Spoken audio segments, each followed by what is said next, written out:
Hello, and welcome to another episode of Solipsist Rambles.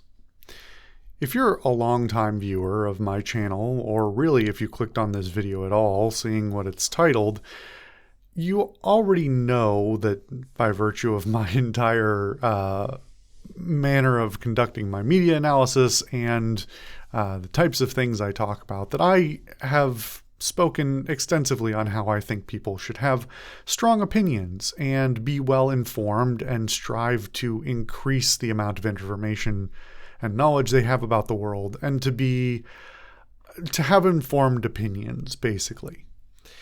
But in the current world that we live in right now, and the state of social media especially, but just generally the sort of social, economic, political discourse that we have these days, I think it is more important than ever to make a reminder that you are not required to have a take. You really aren't, despite what the world would seem to tell you. And I was reflecting on this for a couple of reasons, partially because of just a couple of current events that have come up, but also just in a more general sense, reflecting on my age and the way that discourse and discussion has changed over my lifetime.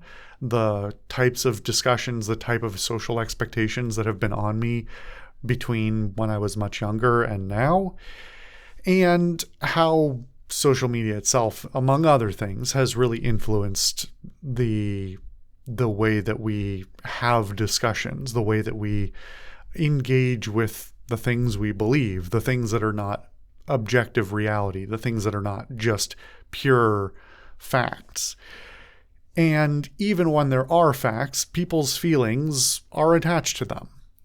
But really now more than ever, I think not having a take is valid. It's not only valid, it's important. We are very much in a landscape of social media and media in general, and just conduct with other people, where demanding that everybody have an opinion on every single thing and have a take, even a hot take, is very, very normalized for a lot of reasons. Some of that is down to even really sort of out there things like, well, if you don't have a hot take, you can't get monetized type of thing. Because we are in a media landscape right now where everybody is very, very performative, and often that performance is not just for the people immediately around them, but for an audience of the public. I won't digress too far into how everybody is a performer now, but we'll touch on it a little bit. And so in this existence that we now all live in, not having a take is not only valid, it is important.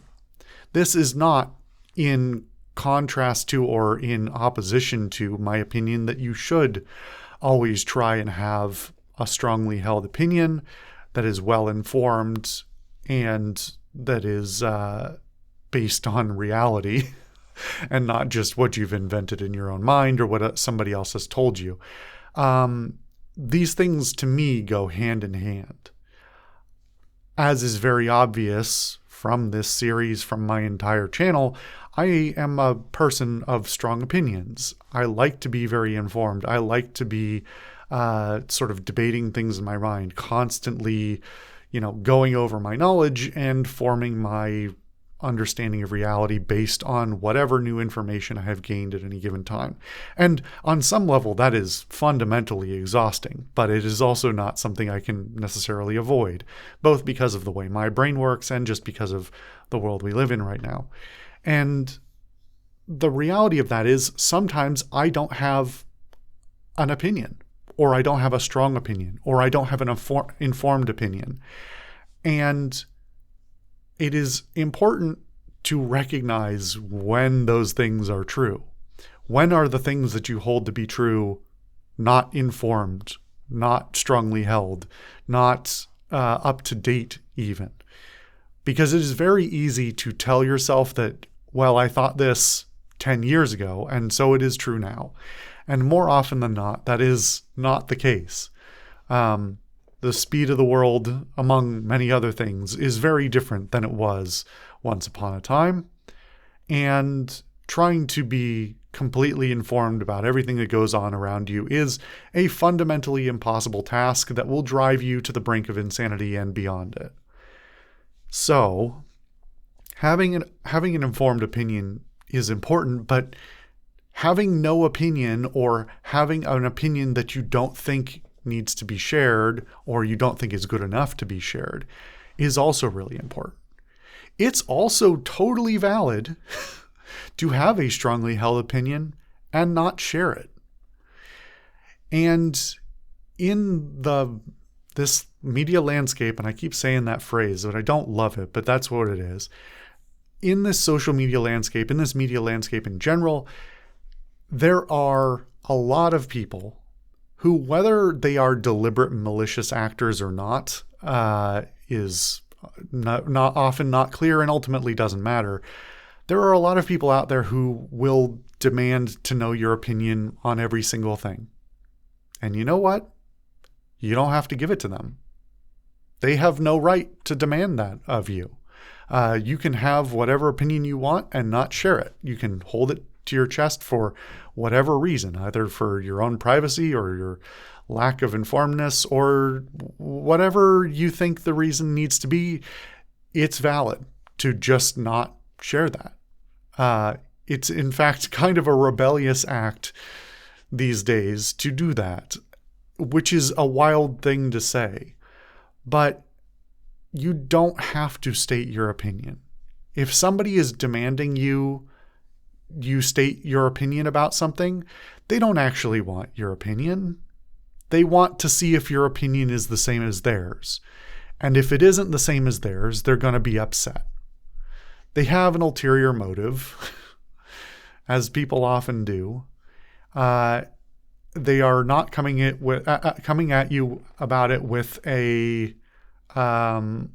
with an objective, hopeful, dialogue in mind. It is purity testing often. And this applies to all kinds of things.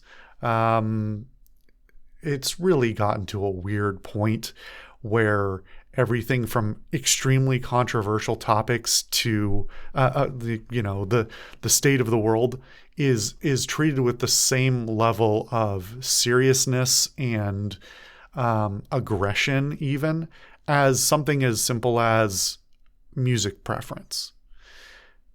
This has gotten worse, but it's always been kind of wild. And so just not sharing is often the best decision. I fully advocate that especially if you're the type of person who spends a lot of time online, even if you're not on social media, just opt to not have a take. And if somebody around you or people more broadly, if you happen to have any sort of public persona, insist that you give your opinion, don't give it, because they don't want to hear anything other than their own opinion mirrored back at them. That's ultimately what it is. People have become so terminally media brained that hearing their own opinions reflected back at them is the only way they validate their own opinions and validate their choices in who they listen to and keep around them. The echo chambers of yesteryear have evolved. Not just echo chambers now that they're on the internet, but the echo chambers of the internet itself have evolved to be extremely echoey. And it is a very easy way to rot your brain, whether you're, the one listening or the one speaking, into pigeonholing yourself, into echo chambering yourself into never learning anything new. It's very easy. I see it happen all the time. You don't have to, it's not based on how intelligent you are or anything like that. Intelligent people, stupid people, whatever. This is more of a fundamental human psychology thing than anything else. So, not having a take is totally valid, and not sharing a take should be the standard. But at this point has become so rare that I feel like making a whole video talking about it, because it's kind of driving me crazy. Try and make careful decisions, especially in public. And don't dig yourself into a hole where malicious actors, whether they intend to be or not, are going to get their hooks into you and try and drag you into their silly game of internet discourse. It's just no good. Anyway, thank you for watching another episode of Solipsist Rambles, and I'll see you guys next time.